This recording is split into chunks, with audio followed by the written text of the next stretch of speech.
Hello everyone, we welcome you to our Spell Totem Hierophant guide. The Soul Mantle unique armor is a very important piece for nearly every Spell Totem build, as it provides you an additional support gem for your main setup. It comes with a price, however. Every time your totem dies, a random hex will be applied to you, so you have to get a way to become unaffected by those curses. There are quite a lot of ways to achieve that. You can use a Verity's Veil helmet and a magic ring, stack a bunch of rare jewels with reduced effects of curses, or use the Sublime Vision unique jewel that makes you unaffected by curses while you have the Zealotry aura active. Having so many curses on yourself can be turned into a benefit. The Self-Flagellation jewel can grant you up to 140% increased damage, and the Coward's Legacy will enable the low life status, which you can use to get 30% more spell damage from the Pain Attunement keystone. As a Hierophant, you will have 4 power charges with easy access to the optional 5th one, so you can use the Anathema ring to raise your curse limit substantially. With those, you can significantly lower elemental resistances and increase critical strike damage taken by enemies. Freezing Pulse is a powerful cold spell that has a good balance of clear speed and single target damage. If you are in dire need of damage against bosses, you can swap it for the Ice Spear, as the scaling is identical, but the result is much better.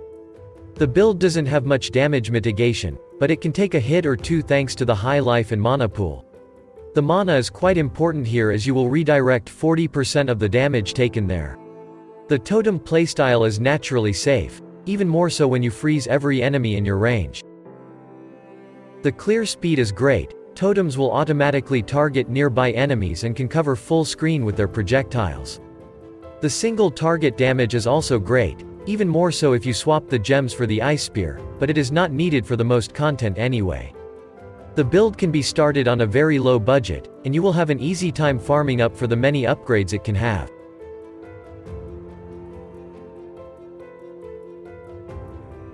There are many unique items that you can decide to include in your setup to scale your damage up, and none of them is mandatory for the build functionality. There are a few unique items that may change the whole gearing process, such as the Annihilation Light or Heat Shiver, but for starters we recommend Verity's Veil variation, as it is the most simple and still very effective one. By equipping a magic ring on your right slot, you become hexproof, which means the curses still apply to you, but they have no effect. You need at least one source of curse immunity in this build. Soul Mantle is a very important body armor here. It gives you increased spell damage, totem life, energy shield, and most importantly, level 20 spell totem support gem. When totem dies or gets overwritten by another totem, you will be inflicted with a random hex. This belt is required to benefit from the Pain Attunement keystone for the 30% more spell damage bonus. It also makes it harder to bypass the downside of your armor with just rare jewels, so it's better to get total immunity instead. The Pandemonious gives you much needed dexterity, cold damage, cold resistance, blinds chilled enemies, and provides penetration of cold resistance. It will be outscaled by a proper rare amulet later on, so don't overspend your budget here. This ring grants you 3 additional curses basically for free, and you can easily add the 4th one if you want, at a pretty low cost. The cast speed is also quite useful. The only problem here is to cast all those curses, but they will be required only versus very tough opponents anyway. It grants you an insane amount of damage but makes capping your resistances very hard. You will need a high amount of resistances on every piece of equipment and jewels to make it worth it.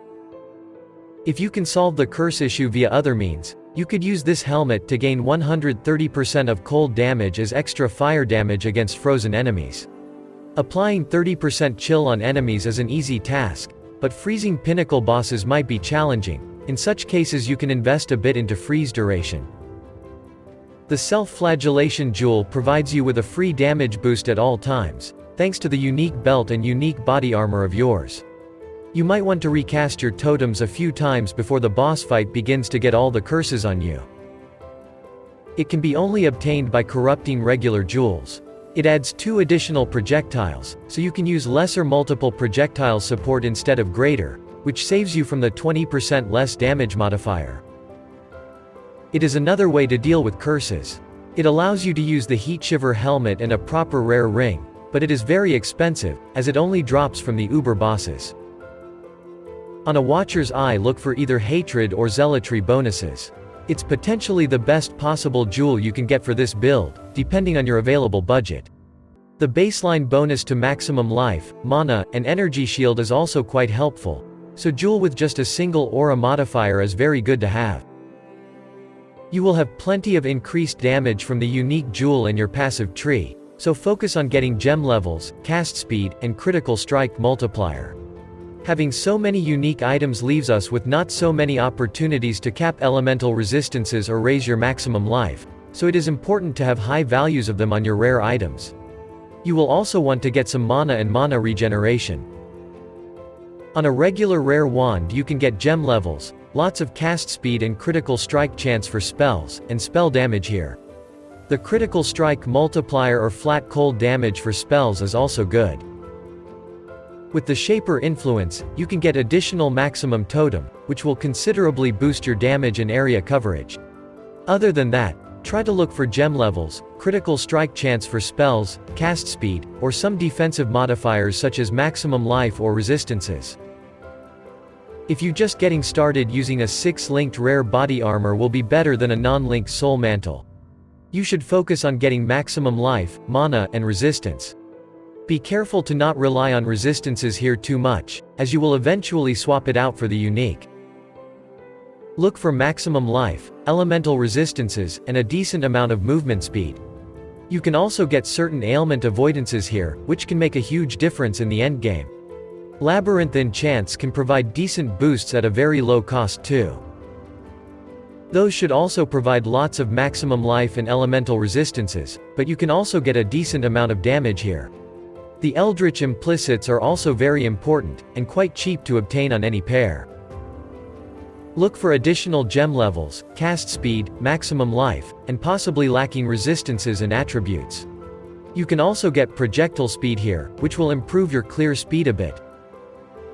You should look for maximum life, resistances, recoup, or mana regeneration here. To boost damage you can get some cast speed, frenzy charges, and critical strike multiplier.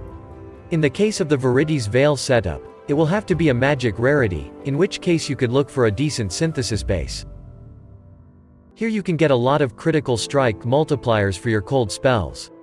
It should also provide some defense, such as maximum life, recoup, or resistances. We recommend getting one large cluster jewel with either spell, cold, or elemental damage bonuses. You can also use one with the increased effect of small passives and bonus cast speed, but they can be very expensive.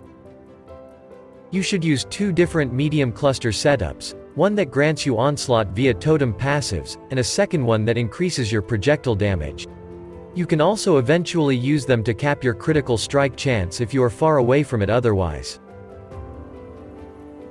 This unique flask recovers much more mana than a regular mana flask. Remember, 40% of the damage goes to your mana instead of life, so it is important to keep it at high levels. The recovery will end when you fully recover your mana, so you might prefer to use a magic mana flask with the enduring prefix. Bottled Faith is still one of the best offensive flasks in the game for most builds. It increases damage and critical strike chance against enemies on consecrated ground, which it also creates at a very large area upon use. For your remaining magic flasks, we recommend using Life Flask with Bleeding Immunity, Quicksilver Flask with Cast Speed bonus, and a Diamond Flask with Critical Strike bonus.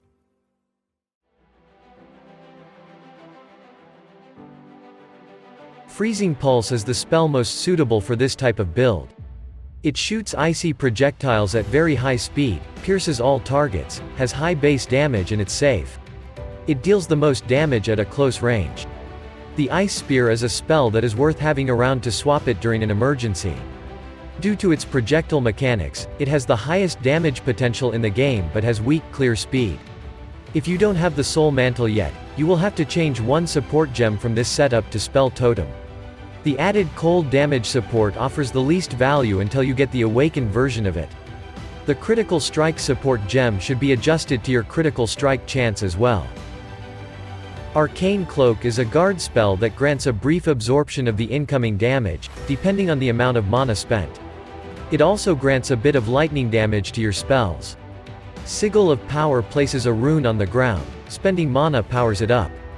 It lowers the damage of enemies standing inside and grants you a bit of lightning damage.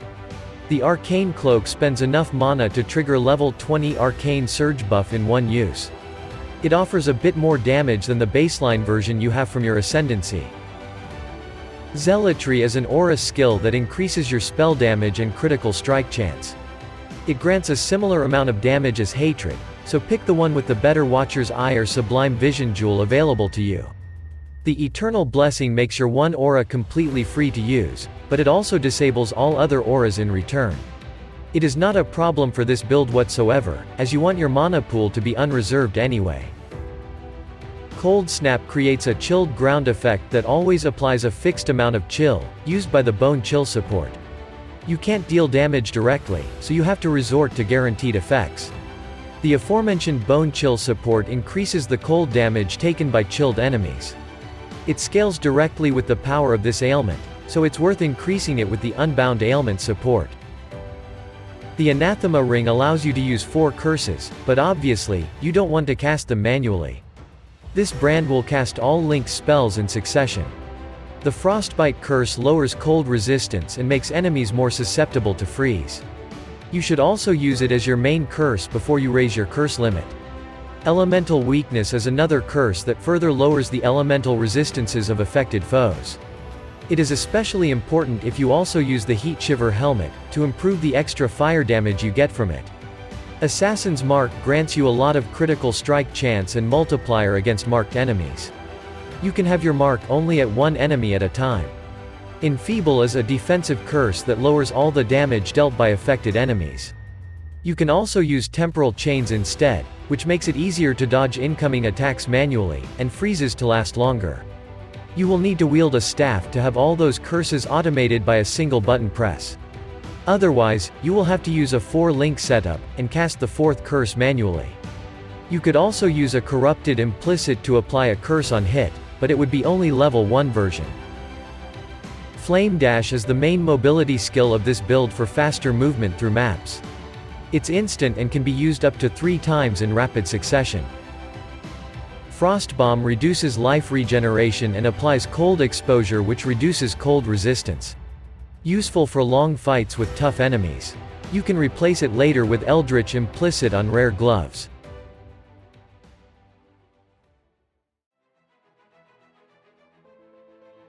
Kill all the bandits to be rewarded with 2 bonus passive skill points. You can also help Alira to get some early game bonuses, but you should change it once you start optimizing your character. As a major Pantheon power, the Soul of Brine King is the best choice.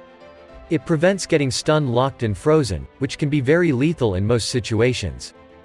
The minor Pantheon power is more flexible, but we recommend picking the Soul of Shikari. You will have hard time capping chaos resistances, so extra defense against this type of damage is very helpful. The campaign progress is very easy with this build. The Holy Flame Totem is an excellent leveling skill for this and many other totem builds. It's available right from the start and doesn't require alternating your passive skill tree in a significant way. Use it until you get yourself a Soul Mantle. Wear it with 2 Kikazaru rings. The curses won't have a detrimental effect on you, and you will get plenty of regeneration. Remember to pick up the Freezing Pulse gem in Act 1 and keep it leveled up, by socketing it in your weapon swap, so you can seamlessly change your setup.